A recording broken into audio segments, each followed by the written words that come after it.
I'm Vanessa from Ellie and Mac, and this video might save your life.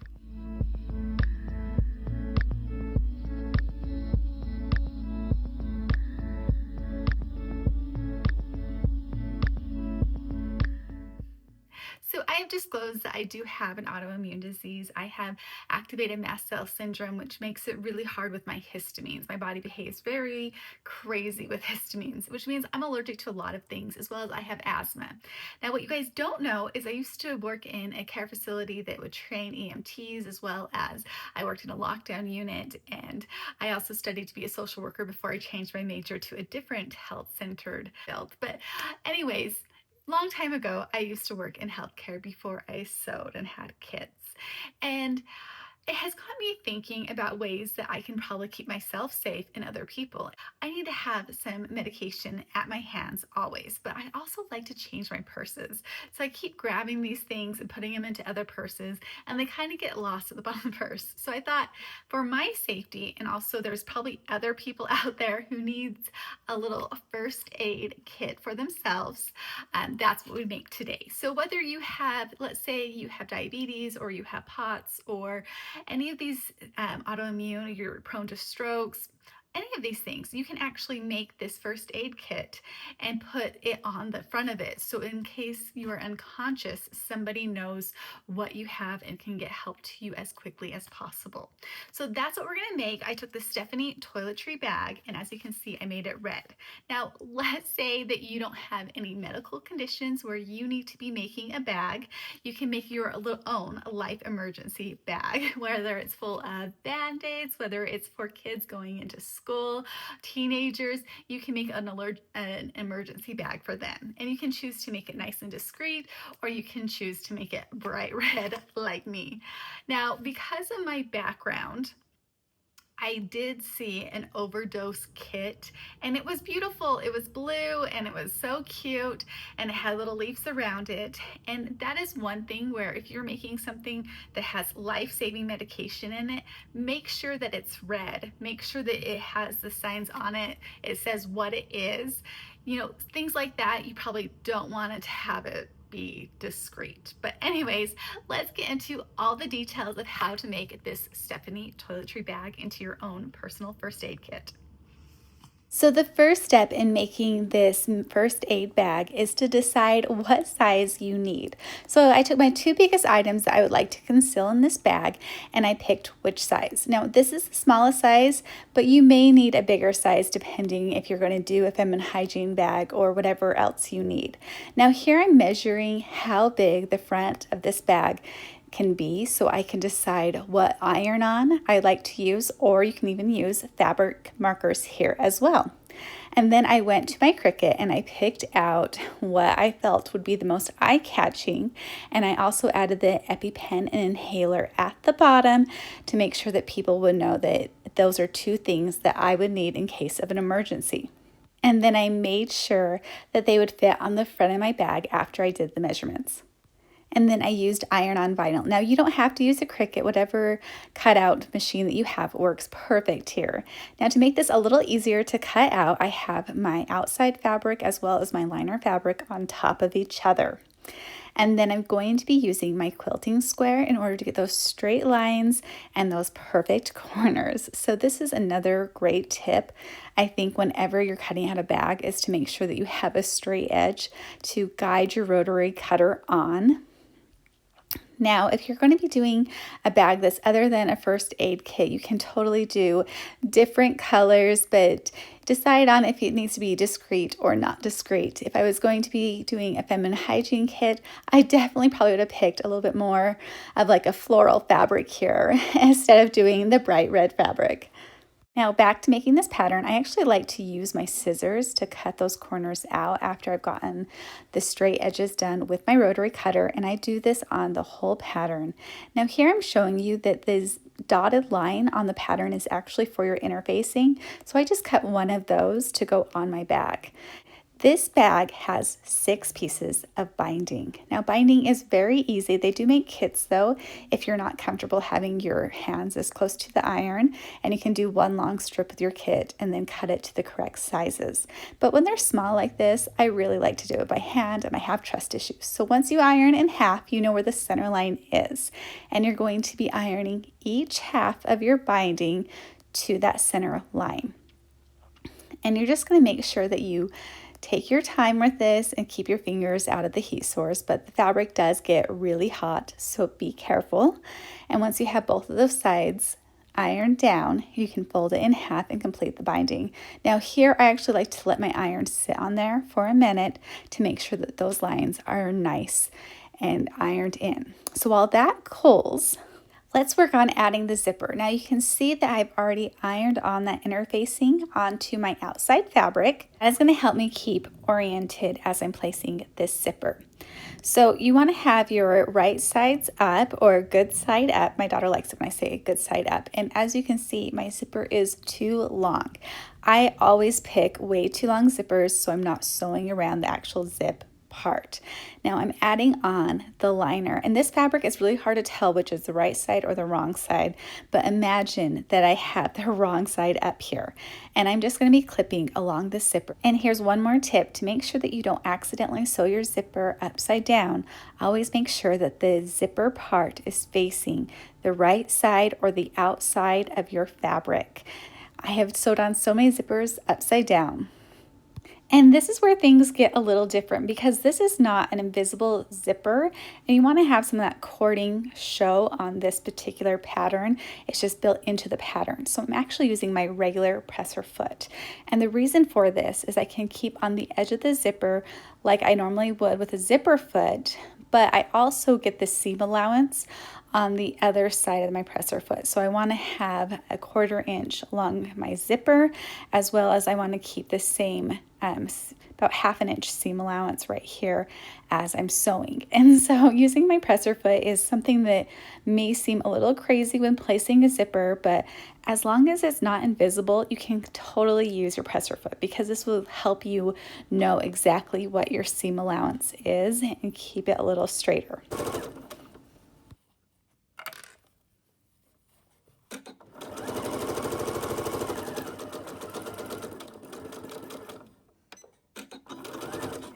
Okay, so now we're going to be doing the other side, and just like before, we're going to make sure our right sides are together on that zipper and the lining is on the outside. And then you're going to be doing exactly what we were doing before, making sure that we have all 3 layers lined up so we can use our regular presser foot for the seam allowance, and we're just going to be clipping the whole way across. And then here I'm going to be top stitching on both sides, the liner as well as the outside fabric together on the outside edge of the zipper. You see those stitches right there? I top stitched it without having the liner, so then I went back and I'm just stitching on top of it. So that is what those stitches are. But again, I'm going to be doing that on both sides. After completing the zipper, we're going to switch gears and go back to the binding, adding the binding to where the zipper was attached. Now, my biggest trick that I can give you for doing binding is always stitch on that iron mark when you are making your binding. This is going to help you control it a lot easier than if you were just to sew it on the edge. And then you can easily pull and fold it over, and then you can see how much easier that is to top stitch. And then you're just going to top stitch that binding down. So because I stitched it on that edge iron mark, it's going to hold it there. So all I have to worry about is holding down this top side that I'm stitching, because I know the other side is secured properly. So let's get oriented. The binding that we just completed is by the zipper, and I'm going to show you how to do the side binding next. So you're just going to pull those sides together. Those are the cutouts in the pattern. And then you want to make sure that everything is lined up from the outside fabric to the lining fabric before you start sewing. So that's the edge that we're doing right there, and we're going to make the other side look just like it. And you need to trim down this side just a little bit and cut off the extra. This is going to help you when you're actually sewing on your binding, because your binding is thinner than what the seam allowance is. And then you're going to sew on one side of your binding so it wraps over. So I have my binding open, and again, I'm going to be sewing in that iron line to make sure it's secure so I can pull it over instead of trying to secure both sides of that binding. So again, we're going to stitch it up, but this is another trick I like to do. Instead of worrying about folding in the sides and ironing them before I start to sew, I actually like to sew it with it open, making sure that I have overlap on both sides.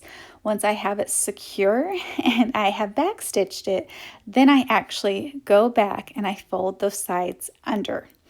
I just find this a lot easier than trying to finagle the fabric in order to make it look nice. It's just easier to sew down and then fold in the fabric.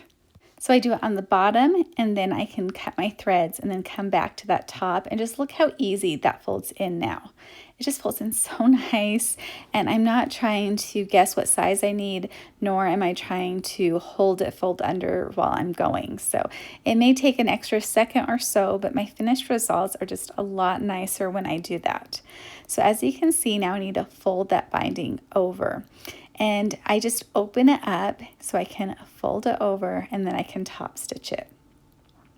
And this binding is pretty small, so doing these little tricks and tips here will definitely help have a lot nicer outcome, in my opinion, than trying to push it through the sewing machine if it's just not going to go correctly, right? And so I know you were so worried in this video when we started that it was just going to be about first aid, but there is a lot of sewing tips here for people who are not necessarily, like me, comfortable with making bags yet. Some of these tips and tricks really help me get through these more difficult sews. Yeah, I gotta make sure it's perfect right there in that corner, right? And then once I top stitch it, it is all done. And so I have one side completed with all the binding. And so before I move over to the other side with the binding, let's just show you where we're at. So I used red thread so you can see it clearly, which I feel is very brave. And then you can see what the outside of this bag is going to look like. And you can see how that zipper does need that seam allowance, and then this binding makes this bag stay together a lot more firmly than if we would have just sewed these sides up and then turned it from inside out to right side together. Okay. And here we go with another Vanessa tip. I know these are getting more odder as we go, but these help me so much. So I take a piece of scrap fabric and I pull my zipper together almost like it's closed. And then I sew the zipper to the scrap fabric, because in order to finish up these next steps, this side of the zipper needs to be open. But again, I need it to be holding closed as I'm sewing it. And so to make sure that it just doesn't pop open and my zipper is uneven, I sew it closed on a scrap of fabric. I know it feels like overkill, but I promise it's amazing. Okay, so with my zipper together, you can see the scrap piece of fabric sitting on the outside. And this zipper is oversized, so we're going to be able to easily cut through it with some scissors, but this will help me hold it together. And then I do the binding exactly like I did on the other side, and then I'm going to weed out my iron-on. I do like to use a needle when I'm weeding. It helps me. It's just small enough for me to get in there. And this is the part that I'm always excited for, because it means I'm almost at the end, and it is placing on the iron-on. And iron-on is getting so nice. There is some like low temperature iron-on that's like this, and it's just a lot easier. It takes less time. You don't have to have a presser or anything. And you know, they're selling it in off brands as well. So after I iron this on, we are done. And I was so excited when I finished this bag. I ran into my husband's office and I'm like, look, and he goes, oh, you bought a first aid kit bag. He's like, cool. I'm like, no, I made a first aid kit bag. So I was so excited about this. And here is my finished first aid bag. I think it turned out so nice, and I'm very excited to be able to switch this from bag to bag. I also love how clean the inside looks. I'm definitely going to come back and make a makeup bag with this because I love it. I also love having the fun fabric on the inside. I think this is perfect for kids who need to carry an EpiPen. Just a little fun design to make them a little happy. Okay, so now that we've made our bag, let me show you what I have in mine. So I'll unzip it. So of course I do have my EpiPen and I have my inhaler. Look how ginormous these are now, but they work great. As well as I have a list of my allergies, of things that I am allergic to, and then I have an emergency contact at the bottom. So this is a great place that if you're somebody that can be rendered unconscious and somebody's gonna find you, definitely put a list of like what you have, or if you've recently had surgery, putting that you've had surgery with your date of surgery just in case is such a life-saving thing to have on you. It helps people know exactly why you need help and they feel more comfortable helping you. So I always try to keep a list of my allergies because I forget some, because there's quite a few on this list. So having a list for me is also helpful, as well as some band-aids. I'm also gonna need to put some bug spray in there because that is definitely one of my life emergencies. I hope you found this video helpful. And again, if you're having any of these situations, know that you're not alone, and that, making sure that you get help to you as quickly as possible is very important. Thank you so much for watching. I appreciate it. As always, a like and subscribe would be great, but just have a wonderful, safe day, and I'll catch you next time.